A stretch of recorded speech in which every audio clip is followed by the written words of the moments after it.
if you're sitting there watching this video wondering perhaps why you should listen to me, the answer that I can give is the fact that this channel will be producing a feature film through Interdependent Pictures, and I have no idea what that film is. It could be yours. I am guaranteeing that at least one feature and one preview get made in Studio Zero. Now, if you want that to be yours, whether you're submitting a screenplay, whether you want to be an actor in that production, whether you want to be the director, whether you want to be an executive producer, if you would like to participate in a film and help control the destiny of that film, to help select what that film is, and in any way be part of the studio system or production process from the very beginning, I guess that's why you would listen to me and pay attention to our process.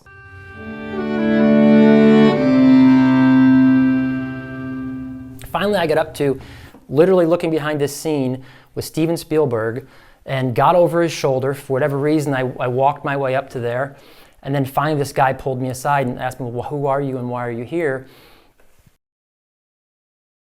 Were you whispering into Steven Spielberg's ear about how he should be doing? I didn't coach him. I didn't think I could coach him, but I was like, they had that big setup with where you're looking into the camera and they have these blinders on the side and they're over it, and I was trying to get around to see what they were seeing, and I was a little bit too, I guess, forward with putting myself behind the camera.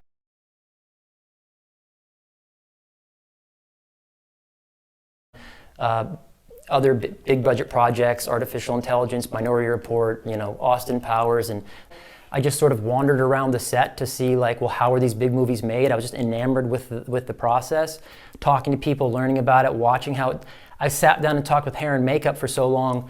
They thought I was a spy writing something about it, because you have to sign these confidentiality agreements, and I was like grilling the makeup artist, and she brought over the AD or the PA or somebody to say, like, why are you here? And are you writing about this? Are you working for a journal or a magazine? And I was just curious, so I'm just trying to learn everything. And all of this is to say that I got to see the inner workings of very large budget movies and how they are. Parallel to that, keep going. Parallel to that, I remember one particular guy in an apartment who just had a computer that he was getting footage that he stole or didn't have a permit for, but he'd go out and record. He'd put it on his own computer. Very, very, very creative, and putting together projects for nothing, submitting them to festivals or whatever. So for no money and just pure creativity. From my experience, looking at no budget, looking at large budget, the amount of money that are spent on films I felt could be much more efficient. And I felt the creativity of the bootstrap, $0, no funding person sometimes, and this isn't generally true all the time, but that was, once people got to a certain level, they just maybe took for granted that they'll have all this money, and some of the creativity went out of that. I told this other story, so on a $5 million movie called, I think it was called The Birthday Party, my friend Joe Mo was involved with it, brought me in to do a reading. It was Thomas from E.T. And a girl from The Aviator that were brought in. And not to disparage them, but there were a number of people that I saw at this table read. So I'm assigned to read a character. I mean, at the table read, maybe it's the first time you're supposed to read the screenplay if they have a certain process as an actor, but a lot of people were not familiar with the screenplay. They didn't know what was going on. They didn't at all seem bought into the idea of the movie at all. They were just there because this real estate investor decided that in order to fund this production, we need to have this level of C or B or whatever celebrity to get the money to make it, because we believe that that's what's required to make a good movie, is you need this audience, you need this level of celebrity. But I could clearly see they weren't bought into it. They didn't really care. They had a quote. So their agent had negotiated, this is how much it costs to get this person to show up for that day. And if you paid that, you could pretty much access that talent pool. The movie didn't go anywhere. I don't even know if it got maybe a theatrical release. He wanted to four-wall some theaters. It never really went anywhere.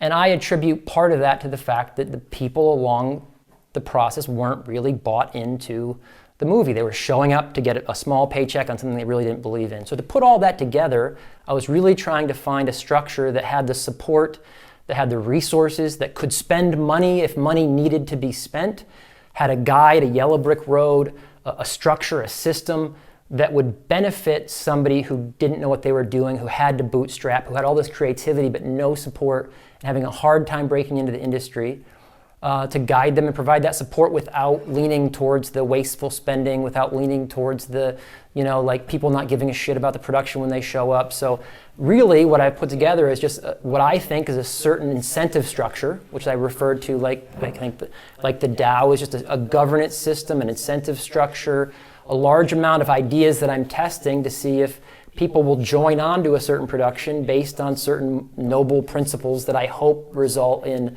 a better, less costly, picture being made.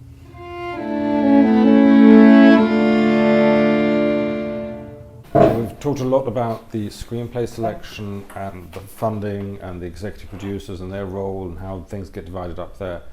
What we haven't really talked about at all is sort of the steps in the movie production afterwards. And about 1.5 hours ago, you were starting to talk about distribution, but I don't think you ever finished that thought in terms of how things get distributed. But because once we now get to things like, and here again, you have to forgive my ignorance for the movie industry, but I understand there's going to be a casting process, an actual movie production process, there's going to be a distribution process.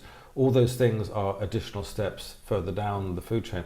And I'm curious, what is different about your approach to doing those things than the existing studio model?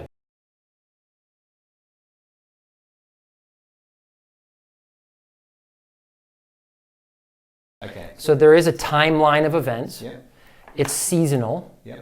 So Studio Zero supports a set of productions that are meant to, at the moment you enter this yellow brick road, you know where it's going to exit. Okay. So we even name it based on like Interdependent Pictures, fall 2023, based on its release date. Yep. So you enter here, and by entering there, you're going to be, everything's going to be complete, and it's going to be shown in theaters there. Okay. And the reason for that is to make sure that we have a continuous amount of content that theaters will be able to sign on and say, we're going to be able to provide consistent flow of content, not one-off. And by that, you're talking about the ultimate film, or you're talking Ultimate about film, the ultimate film. Okay. And so you know that when you jump through these steps, that's what you're going to end up if you're successful in it. If you don't get terminated along the way. I have a really fundamental question, Mick, and there's a few things I'd like to touch on, but when you talk about Studio 1, 2, and 3, you're talking about multiple studios. What does that mean? What is a studio? So a studio, and it's an important definition because it's not what a traditional studio is. So our studio in this sense is just a group of individuals who are supporting the production of a fixed set of productions. And so maybe we find 10, whatever number we come up with for Studio Zero, how much we can finance with a small number of people. And maybe that number grows over time. Maybe we still limit it because we say the market can take this many screenplays, so we're going to limit our submissions. But it means that Studio Zero is providing the support and the marketing and the distribution for a fixed set of productions that are going to be produced over a set period of time. And cyclically, it disappears, or what? Yes, it disappears. It's get erased. It's no longer, When does the studio get formed? It gets. After you have like a pipeline? The studio gets formed 3 months before the screenplay is submitted. The first screenplay is submitted to the mailroom, and the first one exists for 18 months, which is 3 months after the premiere of the movie in theaters, and then it gets terminated and destroyed in studio. So it's kind of like the song, like row, row, row your boat, and somebody else starts singing. The maximum number of studios that will happen at any particular time are 4, and it's all seasonal. So like spring, summer, winter, and fall. So every 3 months, a new batch of films will come into theaters. Every 10 days within that season, a new movie will be released in theaters, and so that there's continuous release every 10 days of a new movie in theaters through our system. And in spring, there's a batch, there's a season of productions, which is governed by the rules of the agreement of that Studio 1, and then 2, and then 3. But that's where we have the opportunity to change it and say, we're going to add documentaries in season 4. We're going to add. Is that not a lot of movies? What is just give me if you took a major studio, how many films are they making, say, in a year on average? I was probably overzealous, but that was the biggest thing that I thought at the time when I was looking at like the long tail model, was they thought that the market would just be like flooded with like 1 million movies, and that maybe one of them be a hit, 1% or whatever would be a hit. And what they found was that it sort of came to a point where it was like, it wasn't 1,000 movies, but it was maybe a smaller number of smaller budget movies that had a certain hit rate. So it wasn't like a lot of blockbusters, but it was like the Netflix kind of movies where they're not like $100 million movies, but there's like 50, you know, medium budget movies instead of like a million independent low budget movies. Right. What is the number? I think that the system is designed to be able to support any number of productions. And that's the way that people sign on. We don't have a bottleneck of like, usually you're a movie studio, you hire 200 people in the whole company or 1,000 people in the company, X number are in marketing, X number are in this and that, and you have a certain capacity or a throughput, whatever you want to call it, of movies that you can get through your system. The way people in a production work is, you know, Spielberg probably hires a lot of the same crew, but they disband and then they go off to make the movie, and some of those people are asked back to show up for the movie, and some of them don't get asked back.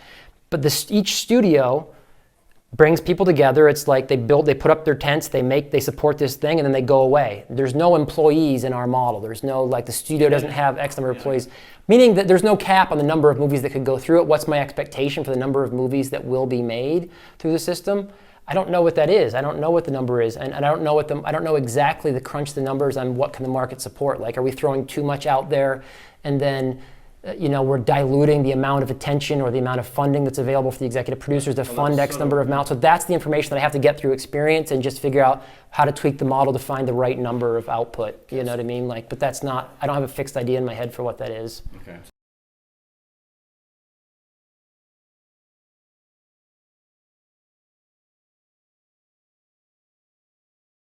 So I talked to this guy at dinner the other night, and he basically said, nothing you're saying is, I told him everything, like in a very short amount of time, talking really fast like I tend to do. I saw he was soaking it all up. And I almost was offended at first, but he said, well, nothing you're saying, well, nothing, I get it, because nothing you're saying is new, and you're not doing anything new. And I was like, well, fuck, I felt like, what do you mean? But I am proud of that. Like I've always said, it's like the sum is greater than, the whole is greater than the sum of its parts. Like every little part has been tested in the market in different ways, but arranging it together hasn't been done. And systematizing it as a studio model for a way of a major studio to operate hasn't been done, but all the pieces have been done. So there are people who in Hollywood, if you have a screenplay, you can't get it submitted to a big agency, that you can't get read if you're unrepresented. They don't take unsolicited screenplays. And there's a lot of screenplays floating around. So people will, if they have a feature, they'll go and, it used to be called a sizzle reel, but they go out and shoot something like a trailer for their movie, a preview for their movie, so they can show their style. The director can show their vision. They can have some actor, maybe that they have one actor that's signed on that's willing to do it, and they do a preview of that. And then they submit with the agent. They say, here's the screenplay, and by the way, there's this trailer. And then they'll spend the 3 minutes to watch the trailer, and they'll be like, oh, I like that. And then they'll get their foot in the door to have the screenplay read, to maybe turn it into a feature, because they can see, hey, this director has some vision, I can see the production values or whatever. So that happens. People do that. But that's sort of the exception? Yeah, that's not the rule. But you're making this be part of the model. This is part of the model, right? Yes. Like, will everybody with a script be required to have a little video clip that they've made? Not a little video clip, more than that. So this other thing that I put it together with was, I've told this story, but not on camera. So, Google has attempted to predict the box office success of a film based on the trailer search volume and some other metrics, some other algorithms. So, just like a month before a movie is going to come out, and they have the promotional campaign, and you start putting the trailer out there, and they've determined that in that market at that time, or even today's market, that was the primary determiner of will people show up and buy a ticket. Different demographics have different reasons for doing that. A lot of the older demographic is word of mouth. If you tell me a movie's good, I'll buy a ticket. A lot of people, though, were making their decision on the trailer. And you watch a trailer because it actually represents a miniature experience of the film, and then you buy a ticket if you like the trailer. But they were somewhat accurately able to predict the success of that movie, but it didn't catch on with studios, because at that point, okay, fine, you've told me this is how much my movie's going to make, but what can I do at this point? I can change the marketing a little bit, maybe recut another trailer, but I've sunk those costs, so how am I going to make any difference in it? So the idea is to reverse that. For every screenplay that we have, actually produce that preview, put that preview in theaters for audience's feedback, and kind of a preview festival, or the 3 trailers you see before a feature. One of them would be our trailers, and through the app or whatever, you can you can crowdfund that, help support the making of that movie getting made, and audiences it could be online with a window in theaters. I'm protective about still having a little window in theaters. But just to understand why, why the that's reason important that the major studios don't do that is that actors would not sign up to a deal where it's just you're committed. We're committing to a trailer that may or may not happen, and we may or may not go on because if they're popular, presumably they want to put into their scheduling. I'm doing film A, followed by film B, followed by film C, and I don't want to take the risk that trailer A never goes beyond trailer A, and I've just sort of... Yeah, so I've had those conversations, and it's certainly true that a certain number of people won't want to, even more than their scheduling, it's more they don't want to necessarily maybe not risk their persona by putting themselves out there to be rejected by a movie or something. Maybe if they put themselves in a trailer that the audience doesn't react to, then they feel like, oh, shit. But that happens anyway, and my, I guess, retort to that would be, well, that happens anyway. You put yourself in an entire movie, that entire movie plays, and people think it sucks. So does it really matter that they said the trailer sucks versus it didn't show up for the movie, or didn't help the movie get made, versus they watched the trailer and they still didn't show up for the movie? But people will land on different sides of that. But I did have conversations with actors and other people saying, well, what do you think of this? And that's kind of the answer. It's a mixed bag. Certain people with great reputations would totally do it to support this idea. That are secure in their reputations. I feel like Ben Affleck, Matt Damon, people like that who have done Project Greenlight and have different ideas for wanting to change the structure of the business and like provide some of these grand sweeping changes might be willing as a noble experiment to put their name on something initially, and then if it catches on and becomes just a status quo way of doing it, then it'll become adopted and successful. But certainly any new thing is going to have some people who say, no, not going to try it. Example. However many we get made, audiences buy a ticket, they show up, they watch it, they decide which of those they want to help get made. How do they communicate that? Through the app. The role is cineast. They watch the trailer. There's a green room. Just like the earlier investor was swiping left and swiping right on screenplays, they're swiping left and swiping right on trailers. And and by that they're buying a movie. Do I want to show up for the premiere? And so they're pre-purchasing, we're pre-selling them a ticket to the premiere. And that money is going towards... They have to buy their ticket at that point? They have to buy their ticket at that point as a way to help finance, to crowdfund, to support that production. If it doesn't get made, the money comes back to them and they haven't spent anything.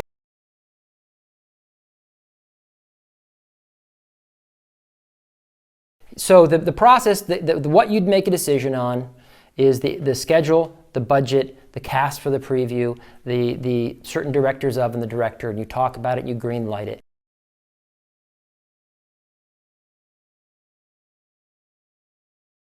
It immediately rolls into production. What's different about production? There's some things that are not different. It isn't just a virtual studio. You have principal photography that's on location or on a sound stage where people come together from around the world and they shoot on a location. They're filming, they're shooting. It's not a virtual studio. Production is similar. Okay. The one aspect that I would say is a cool thing that I saw when I was watching movies is certain executives got to watch some dailies. So I just somehow become enamored with dailies. So it's kind of rough cuts of footage that certain people get to watch. Some directors don't want anybody to see any content whatsoever because they want to hold it off and they want to wait. One of the things that's different is that we are requiring that these dailies are available to these executive producers and also to people who are giving money but aren't getting any equity, but that they kind of buy the right by contributing to the production to sit in on these dailies. So on location, not only will be there the big cameras, but there might be cameras like this, someone else like with a camera, or just directly through the view of the camera through a red digital cinema where you can stream that to a server, where executive producers, as the movie's being made, can look and watch the dailies, these rough cut, like day by day footage of the things. They feel like they're on set, they're following it, they're tracking it, and whatever.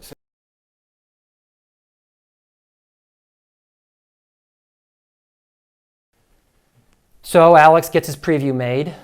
People are watching dailies. People give it the thumbs up. Then they give it the thumbs up, they get money, and they immediately roll into feature production. If they get the money, they immediately roll into feature production. And then the same thing happens again. You watch dailies during the feature, and then at the end of that production period, there's a cutting window in which they have to cut the final thing, and then it gets a premiere. And every movie gets a premiere, where it's a red carpet, and Where that red carpet is depending on how many people from a particular theater helped to get that movie made. Like, let's just say, so we choose a location for the premiere based on that audience feedback. So audiences are also not only voting to help the movie be made, but they're maybe bringing the premiere with the cast and crew to that location to then come and do the premiere. And the time, you gave a time frame before. I can't 18 recall. months. And is that... It's a very narrow window. It's a very narrow window, and it's a very specifically narrow window for the first one. There's a possibility for ones that take years or whatever to put it out there, but there's a very narrow window, and we're trying to build heat. They call it heat. So build heat and hype and marketing to a movie that hopefully is red hot when it's released. So we're not losing. We're not saying be part of something today that 10 years from now might become a movie. So the whole process of the screenplay, then the preview, then the feature is keeping people's interest along that path, so it's not too far out until the next thing that they get to participate in, whether it's watching the dailies or whatever. But that 18 months does narrow it very specifically to spec screenplays of a certain type that can fit into that window. But it's not a bad window. Like most independent features, if they get 15 or 30 days of principal photography, that's quite a lot of principal photography. That's the biggest expense, I guess, where you look at what is the daily cost. Meaning filming days filming. Okay. Big budget ones, the schedules maybe many more days, but like. What happens on budget overruns if you have a film that's financed at X? And all the budget works, but for whatever reason it transpires, I don't know, the weather's bad or whatever it may be. Well, that is the purpose of executive producers. When those budget overruns happens, collectively executive producers decide, well, what do we vote to do? And you get an in-app notification that says, this movie is now over budget, and what are you going to do about it? And you have like a default vote, give them more money, a default vote, shut them down, but you actively vote on what it is that you want to do. In most cases, rather than wasting all that money and shutting it down and trying to recoup costs, they would try to shut down production for a temporary period of time and maybe do reshoots or come up again and not lose the whole picture. But that is the education on what does an executive producer in our group do, is they make those decisions when a movie goes over budget and behind schedule. Otherwise, the creative control is given to the director. But it's those edge cases when it doesn't go right that you make a collective decisions on how you vote to act in those situations. So next question, films made, films distributed. No, the preview first will play in a cinema. Then all the movies will also play in a cinema for a 10-day window guaranteed, and will be extended if there's more demand to keep it in theaters. Okay. It's the same on-demand thing. Same on-demand thing for all the movies. Yep.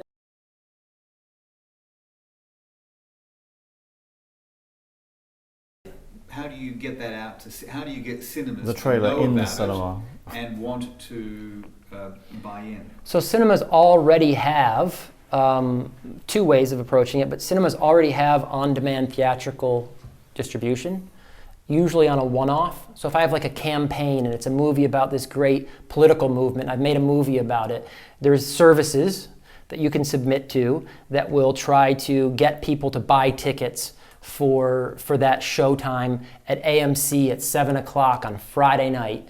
And if enough people buy tickets, AMC will guarantee the spot to show that movie on that date. Okay. But it's on demand. There has to be a proven demand for that. A certain minimum number who... And if they don't, it doesn't get played. If it does, it gets played. Okay? But we're just making that nationwide. So I'm going to AMC and I'm saying, hey, we're going to show these trailers in 1,000 theaters across, and I have their list of their different ones and the different markets and how much it costs.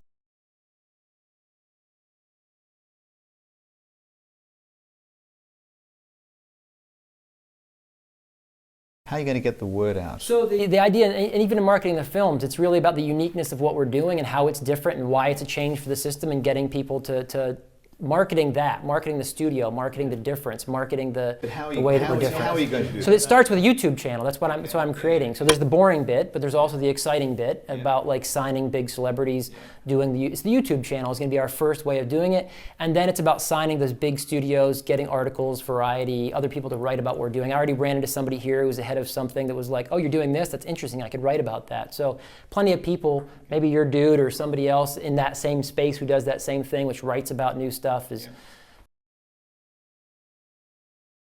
But it's YouTube, and getting that channel out there, signing prospective members, getting a certain number of industry people, insiders, to endorse it. And that's why I was saying it'd be great to make Francis Ford Coppola's Megalopolis, because if he puts his voice on it, all of a sudden you don't need to do anything else but market his movie, and then he brings people in, but also it serves him in getting anybody who signs in to make his movie. It's very unlikely that they're going to say no to making his movie.